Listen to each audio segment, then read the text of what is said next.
Hello, dear Kenyans. Welcome back to my channel. Dear Kenyans, let's talk. And this time around, I'm going to talk about the new song that King Kaka produced, talking about Wajinga Sisi. And I have listened to that song so many times just to internalize everything that King Kaka is talking about that is ailing us as a country. And I'm telling you, he is speaking what is happening every other day in our country. And when he says Karibu to Kenya Republic of China, Wajinga Nyinyi, he really has a point of what he's talking about. And when he mentioned that hata kama tuko na Kenyatta hatujapata uhuru, he talks about so many things that ail us, that our leaders have promised us to give us and to do for us, but they have not delivered. And what remains is to not think negatively about our country, but just to think about what matters for us. And in my highlights, I say, hey, Kenya matters. Let's think, pray, and act, and just think through some of the ideas that King Kaka mentions in his lyrics and just see whatever he said, if really is what is happening. So I've compiled some of the relics that he mentions and some of the headlines that we have been getting into our newspapers, that we have been getting all the time being talked about, and no action is being taken. Nobody is talking about anything. Kila mtu ametulia tu. The news is speeding us with this information na hakuna action inachukuliwa. Kila mtu ako tu kwa kona yake. They do whatever they want and nobody is thinking about the normal mwananchi. Wanjiko is struggling, Wanjiko is having issues, and nobody is thinking about that. In some of this lyric is saying system education ya udu. Is it true? Yes, it's true. I'm telling you, we went through the 844 system. All the things we have been taught the entire 8 years in primary school, 8 years in secondary school, and 8 years in university, you find that everything you are taught there, 90% of it, you're not using it in your day-to-day life. 90%.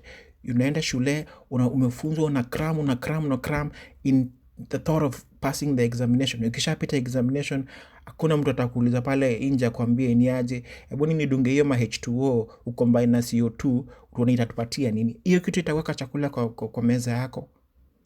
I'm glad they're introducing a new system of education. I'm hoping it's going to be a skill-based, whereby at the early age, walimu wana decide mtoto ako geared towards what. If the person is good in STEMs, is good in sciences, direct the kid in that area. Let them learn sciences. Let them do everything in sciences. If the kid is good in sports, let them practice that. If the kid is good in doing artists in terms of drawing, let's promote that. Let's develop that, rather than saying, oh, you have to be a doctor, you have to be a nurse to earn good money. You guys have seen all the time doctors are always in strike, and the way that career is so hard to go through. But the education system has to change. The 2663, let's see how it's going to work, and hopefully the roadmap that they're providing is going to enable our kids learn more, be practical, learn new things, be able to invent things, learn innovation, rather than learning theory the entire 16 years and doing nothing about it. And King Kaka also mentioned story ya NYS, tulisha sahau. City Stadium imekuwa renovation for 3 years. Leaders have been promising us stuff, and you can see we had these things in the news, how banks cleaned dirty NYS billions. Imagine hiyo ni pesa mama mboga. Mama mboga pays $20 to $50 every day. Analipa tax. They go beyond their ways. They're being chased. They pay their taxes, knowing that they will have services. These services, instead of coming to them, some people want to pocket your door. How will you feel as a taxpayer? On a serious note, I'm not talking about the people in the middle class. I'm talking about the people who are working class, people who are below the poverty line. Wale wa mama mboga ukiteremka huko chini huko informal sectors, they pay their taxes. The way they are harassed to pay that 25 bob or 50 bob every day. Multiply that times 30. How much is that? And yet just instead of giving them basic services, we decide to, take that money, embezzle it, and there's no any prosecution. We should continue demanding for prosecution of this issue, because this NRA thing, even though we can see some things were done in the surface, like let's say 50-70%, what if 100% was done with that money without being embezzled? So watu wa Kibera wangekuwa nasikia vipoa sana saa hizi, eh? It's so sad, when you look at international media, they tell you how many organizations they go to Kibera year in, year out, how much money is being pumped in that place, and yet situation is the same. It's a why change. Kila kitu iko tu the same. Sasa unajiuliza, if these NGOs wanakuja na hii do, why isn't it not helping people there? Watu bado choo wanatumia flying toilet. Where is that money going? On a serious note, hata wale watu wanachukua hiyo pesa wanaweka kwa mfuko, jameni. Do you sleep at night and thinking like, yeah, umeachieve something good? Pesa imetolewa kusaidia maskini. Hiyo pesa unachukua unaweka kwa mfuko. Tafadhali, we should demand prosecution of these people. On a serious note, it's high time people go to jail with embezzling, taxpayers' money. And King Kaka goes on and say, how do you sleep at night knowing mkono yako imeua, not close to purity? With this, I sat back and I thought, and I was like, I can't blame only politicians, I can't blame our leaders, but this is to us all. Wajinga sisi. We don't think about Kenya matters a lot. We don't think and pray and act about our own country. Sisi wote ni wajinga, because for one way or the other, tumechukupeana ushuru, especially even during this Christmas season. You know very well, you guys ukipanda, ukibeba excess, something is going to happen. But with your mind saying like, I need to reach there where I'm going, whether you reach safely or not, your mind, you're thinking of just going there. You don't think about your security. You don't think about your safety.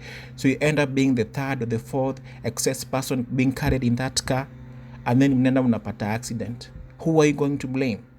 Because you saw it in the beginning.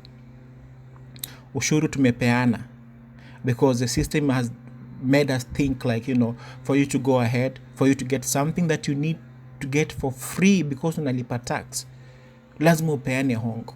Something you need for free, lazima upeane hongo, because the system has changed in a way that unafikiria lazima upeane hongo ndo mambo yako iende shwari. No, that's not supposed to be. Kama Kenya analipa tax demanding for services, then those services should be accorded to them. King Kaka keeps on saying, is it true uko na account offshore zimejaa money? And this really hit home, because too much of our politicians, too much of our leaders, wakishaiba pesa, wanachukua hizo pesa, wanaziwaya outside the country, zinaenda outside the country, wana use their own people there, their own brokers. They know how wanasafisha hiyo do. Wakishasafisha hiyo do, they back to the country in a way that unashindwa, hey, hii maneno inaendaje? And you can see, angalia, we had some newspapers talking about some of the corrupt dealings that have gone through, internationally. Look at the Sunday News Nation, Eurobond, Qatar Bank link ties, new queries. The Standard, why group blames graft probe on Uhuru's office. Exposed how MPs loot parliament, even the parliament itself. Nakwambia, yani imefika pahali penye we need to rise up on a serious. If we really think about Kenya, if we think like Kenya matters, we need to pray and act. It doesn't necessarily mean like we go and destroy whatever we have. We can retain what the little we have, but we make sure anybody amekuwa involved in corruption, anybody amekuwa entangled on these dishy deals, these procurements and everything, borrowing money for data, huduma namba, tumesikia pia story yake si iko aje, to make the matter worse. King Kaka anasema, sisi basi wakam kwa church watoe pesa tuliyotoa kama tax, na pastor ana kiss ass ampatie hadi asome verse. You know, sometimes na Kaka hivi najiuliza, imagine kama Jesus angekuwa in this time, aona hii utiaji nyao mapasta wanafanya, when they said the church is a structure of truth where people go to get healing, where people go to get hope, alafu ama politician wameenda wameicorrupt vinoma sana. Sometimes the clips that comes in the media, and I will blame the media because they focus more on the 2 minutes 3 minutes that huyo MP ameenda pale anabonga utiaji, anaropokwa, pesa wanapeana, and we don't get to see the maybe 90 or 30 minutes that, you know, pastor aliongea. We just focus on more on what these people say, and they don't say anything. They just talk about stupidity, you know. Imagine when MP umepatiwa term 5 years to do, ulikuja ukasema niaje mnipatie kura in the 5 years term, nitakuwa nimefanya ABCD. Sisi wananchi, if we really think about Kenya matters, let's think and let's act. Huyo MP alipewa miaka 5. Kama mko na hiyo manifesto ya MP, or maybe alitumia manifesto ya chama, just go through that thing, see ame fulfill anything alisema ata fulfill. Kama haja fulfill, hakuna haja kumweka pale. You know, everything Kenya wanafanya saizi inafaa tuifikirie in terms of your own money you're paying as tax, because hakuna pesa nyingine wanatumia. The only money they are using is the money that comes from your pocket. Imagine we as a normal mwananchi, as a Wanjiko, have you ever gone umesimama pali umeongea for 30 minutes 60 minutes, mtu akupigie kura ama upatiwe pesa? No. This is exactly our MP Kenya wanafanya. Wewe ukichukua resume yako unaenda kutafuta kazi, unatafuta kazi, unatamak, especially the youth wametamak, anakosa pesa. That is exactly Kenya hawa MP wanafanya every other time. Wakipata hiyo chance ya kuongea, si kwa mazishi, si kwa church, anytime wanapata hiyo chance, they are pitching for their job. Hiyo ni resume yao wanayanika huko hivyo, so that anybody can do that.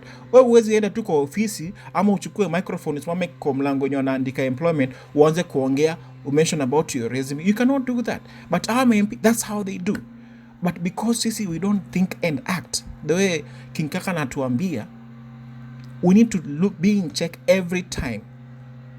And this thing should start from the word. Because how long will this corruption go on and punish? Year in, year out, corruption ina happen. Mascandals zinatokea, and nothing is happening.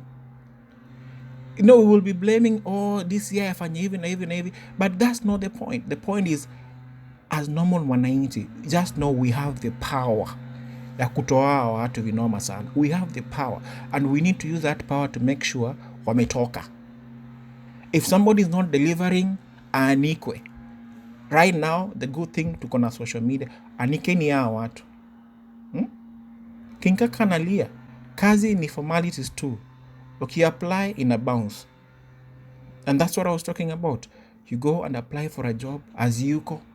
Right now, watu wa university wamegraduate, so many of them. Can you tell me kuna jobs zimecreatiwa na zitaabsorb wao wase? Hakuna. So imagine watu walianza kutamak 2013.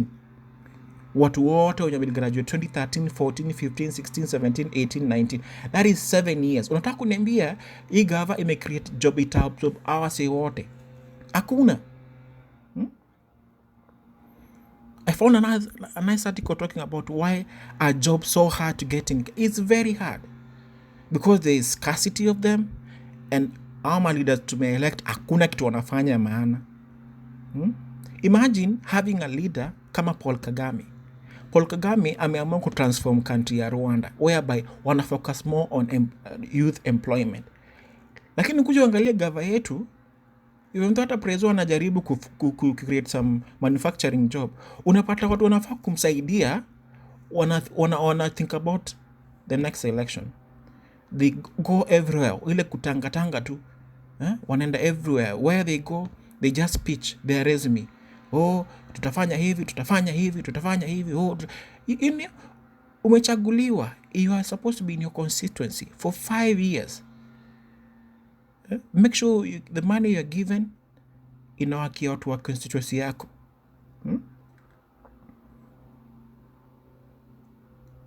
King Kaka anasema karibu Kenya to Republic of China. Why? Because imefika pahali watu wanaona hizi mabilioni China inatupatia, wana misuse tu. Wajui ile time ya kulipa hiyo loan ita affect our children, our great grandchildren and great great grandchildren. Imagine unazaa mtoi saizi ako na miaka 2, una imagine watoto wake watazaliwa with a debt of maybe more than 10 to 20,000 wanafaa walipe. Lakini hawa tumewachagua washughulikiwa, watengeneze vitu, badala ya kumake sure hizo vitu wameestablish foundation vipoa, hiyo pesa wanachukua wanaweka kwa mfuko. Imagine, and then 10, 20, 30 years to come, tukianza kuwa auctioned, tutapoint fingers kwa kina nani?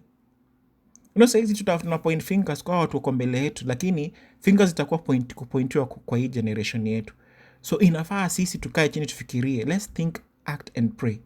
Tufikirie sana saizi, even though hii debt itakuwa accrued, hizo ma interest tutalipa, watoto wetu watalipa hizo ma interest, watoto wetu watalipa hizo ma interest. Inafaa tukae chini tufikirie sana kenye King Kaka anasema hapa. Unajua unaweza soma tu hivyo ufikirie, anilieka joke, but nilikaile chini nikarealize, man, when you look at the accounting, the financial burden tunapatiwa saizi, na instead of hiyo pesa kutumika vipoa, inatumika tu viuzi, inapotelea tu. Imagine. Alafu watoto wetu, every time they are born, unapata mtu amewekewa shingo. Hata hujaanza kunyonya matiti, unafaa ulipe 20,000. Hiyo deni ni ya nini? Ni ya China. And it's so sad. We have our national team.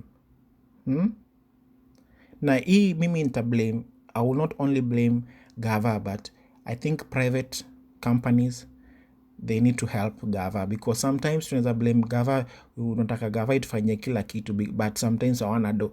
But Gava pia now inafaa, any money wana make sure wame budget for a year, so that at least our national pride. Ebu imagine Harambee Stars wanakwama kwa hotel, na hiyo ni this is not serious, man. Saa zile wase wanajaza na weekendi kushangilia matimu za nje. Hata ile tu proud wako nao only one national team. Gava hizi yashughulikia. Ebu sikia hii news ilikuwa ati Harambee Stars wameserve eviction notice hapa Alexandria, Egypt, ati wameshindwa kulipa. Hisi ni ujinga sana tuko nayo. Alafu kigo through one tu bodi ya KFF, bodi ya whatever, wana agituma position, hakuna do, wanagombana tu kwa hivyo unashindwa. Sasa badala watu watafute ma sponsors, especially from the private companies, private sector. Ada unafanya hata unaona tu mata ma private sector wanakata kusupport hizi matim, because wanajua ile do tutatoa tu, wale wase badala washughulikia wachezaji watafanya nini? Wataweka kwa mfuko. So, in the process of thinking, acting, and praying, we need an economic revolution. We need an art and sports revolution to create more employment. And I'm telling you, the president mwenye atakam hivi akali ile kiti ya realize, you know what? Sports, culture, art, music iko na do, because hizi country za Europe, especially country kama America, hii country kenye imeitengeneza vinoma sana ni sports. Hakuna kitu ingine, ni sports na music. Hiyo industry imeemploy wase wengi tu sana.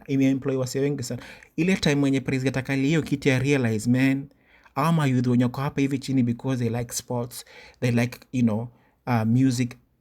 Hiyo industry provide two incentives, grow too from, unajua saizi ni noma sana, because it's a very low industry, haije grow. Angalia place kama Nigeria saizi, hatuwezi jicompare na music industry ya Nigeria. TZ imeanza tu juzi hapa hivi, music industry wako tu vinoma sana. Gava inafaa provide incentives kwa youth vinoma tu saizi. There's a need for an economic revolution in the art and music in our country.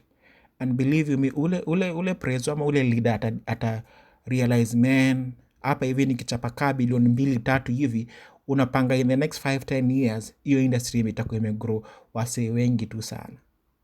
Because imagine as an artist, for you to be well known kama Sauti Sol hivi, una create employment between 20 to 30 people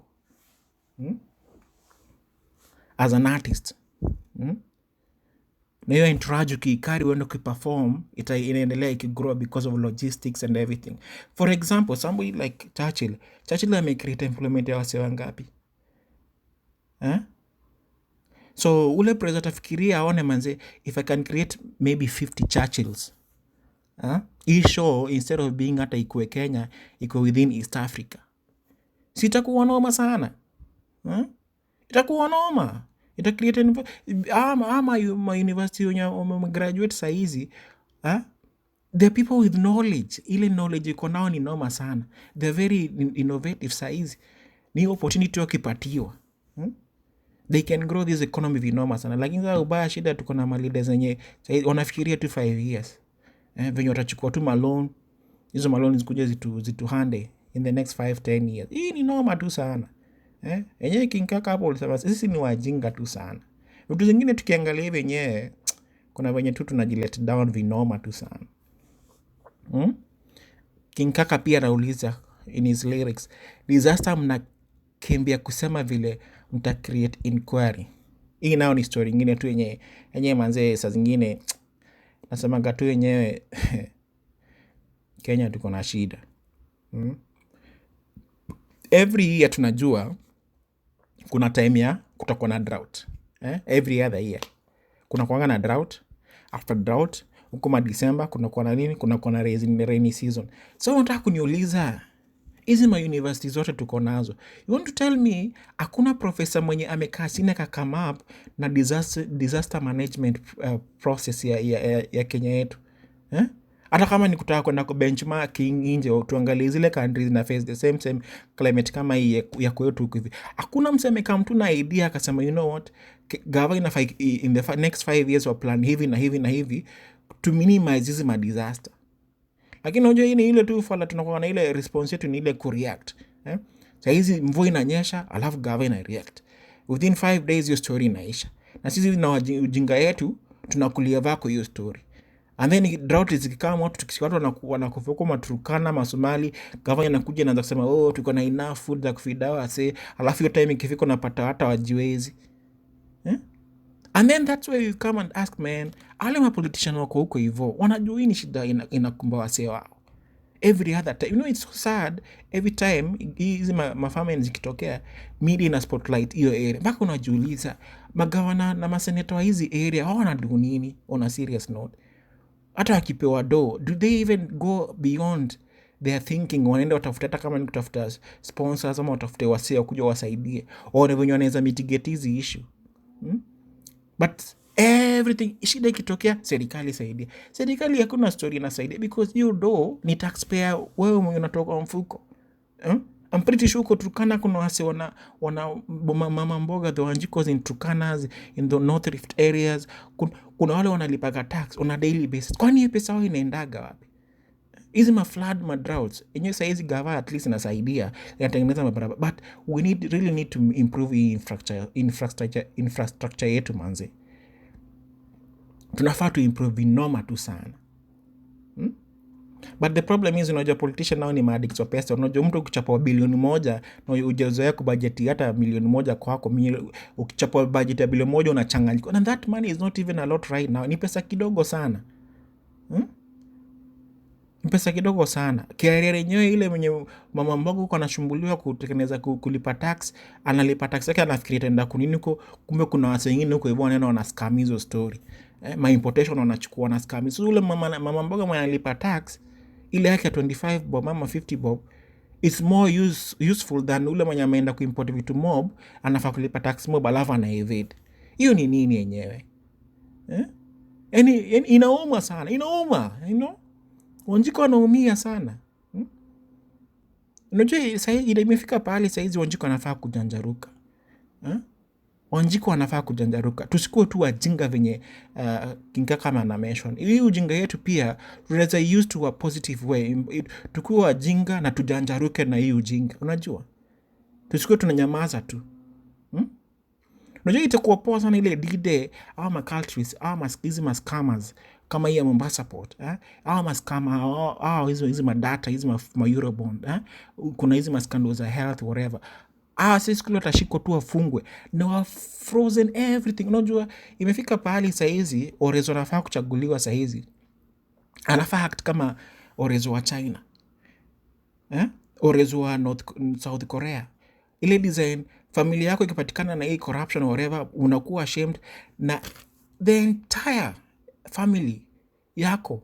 Kama waliiba kitu yote inachukuliwa, inakuwa seized, unakuwa ashamed, unarudishwa back to square zero. Imefika pahali saizi yenyewe, kama ni hivyo serikali itataka kuenda to make sure to maintain sanity, inafaa iende hivyo, because right now is like unapata wale wasi wana make legislative laws wanaiba pia, alafu tena wanaenda kuwa malawyers wenyewe, wanaenda wana play around nao majudges pia, so hakuna kitu inafanyika.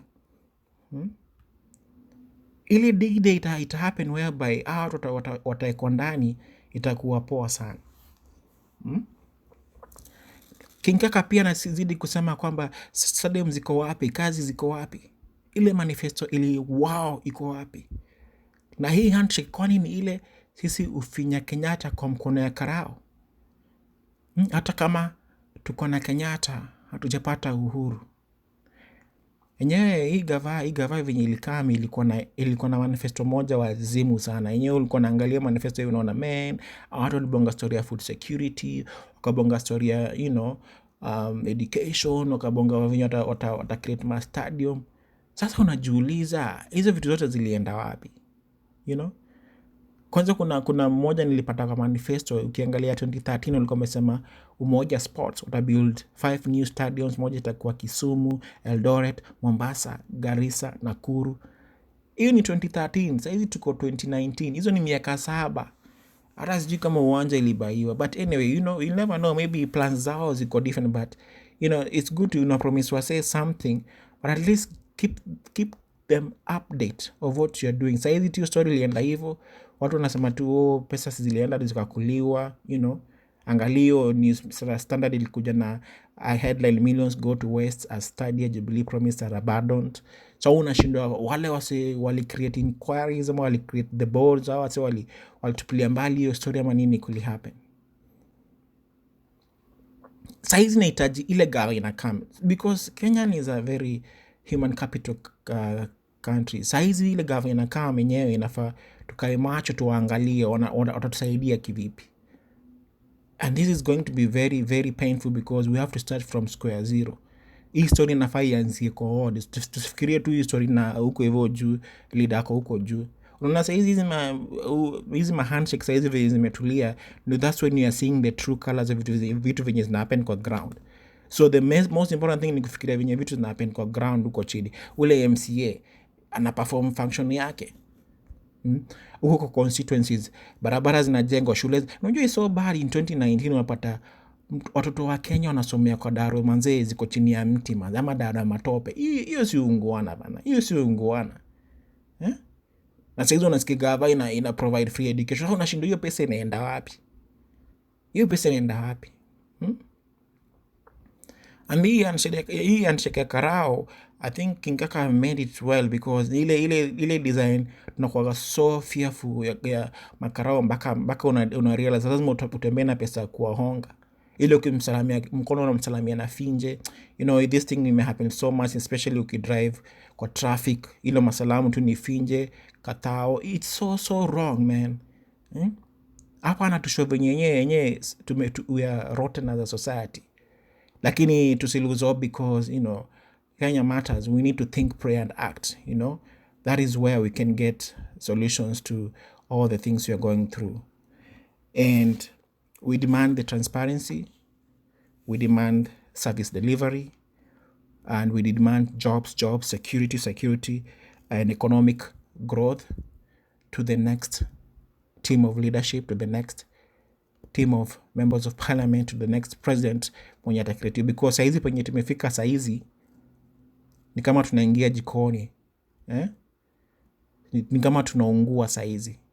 As a nation, as a country, we are burning. Hakuna pesa, jobs hakuna, and the only person who can deliver us is us ourselves. We need to revolutionize. We need to have an economic revolution right now. It's so sad, unapata mzazi ametumia pesa, watoto wake wameenda mpaka university na hakuna jobs. It's so sad. Inauma sana. Big shout out to you, King Kaka, for starting this conversation. Please subscribe to my channel, Dear Kenya. Let's talk for more videos.